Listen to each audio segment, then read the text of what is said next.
కాంగ్రెస్ సర్కారు వల్ల అన్నదాతల నుండి ఆడబిడ్డల వరకు అరికోస చేతి గుర్తుకు ఓటేస్తే చేతగాని ముఖ్యమంత్రిని తెలంగాణపై రుద్దారని బీఆర్ఎస్ వర్కింగ్ ప్రెసిడెంట్ కేటీఆర్ విమర్శించారు. కాంగ్రెస్ సర్కారు వల్ల అన్నదాతల నుండి ఆడబిడ్డల వరకు ప్రతి వర్గం కూడా అరిగోస పడుతుందని అన్నారు. ప్రగతి పదంలో పరుగులు పెట్టిన రాష్ట్రం అధోగతి పాలవుతుంటే తెలంగాణ వైపు కన్నెత్తి చూడని మీ తీరును చూసి 4 కోట్ల ప్రజలు నిత్యం రగిలిపోతున్నారని మండిపడ్డారు. సీఎం ఢిల్లీకి పంపించే మూటలపై మీకున్న శ్రద్ధ ప్రజలకు మీరిచ్చిన మాటలపై శ్రద్ధ లేదా అని ప్రశ్నించారు. ఈ మేరకు కాంగ్రెస్ నేత రాహుల్ గాంధీకి కేటీఆర్ బహిరంగ లేఖ రాశారు. కాంగ్రెస్ ఏడాది పాలనలో ఏ పేజీ తిప్పి చూసినా మోసం మీ నైజం, అవినీతి మీ ఎజెండా, నియంతృత్వం మీ విధానమని అడుగడుగునా తేల్చి చెప్పారని కేటీఆర్ అన్నారు. మనసులో విషయం తప్ప మెదడులో విషయం లేని సీఎం చేతిలో తెలంగాణ బతుకు చింద్రమవుతుంటే ప్రేక్షక పాత్రే వహిస్తారా అని మండిపడ్డారు. ప్రశ్నిస్తే కేసులు, నిలదీస్తే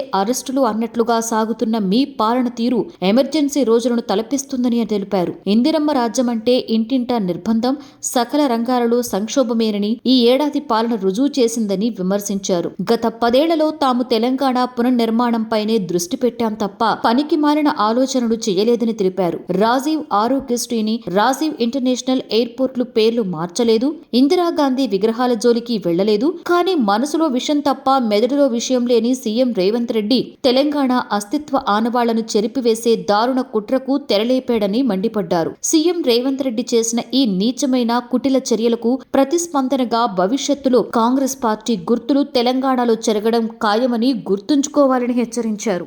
ప్రభాత సూర్యుడు జాతీయ తెలుగు దినపత్రిక. ప్రతి అక్షరం నిజం వైపు. నిజం దాగదు, వార్త ఆగదు.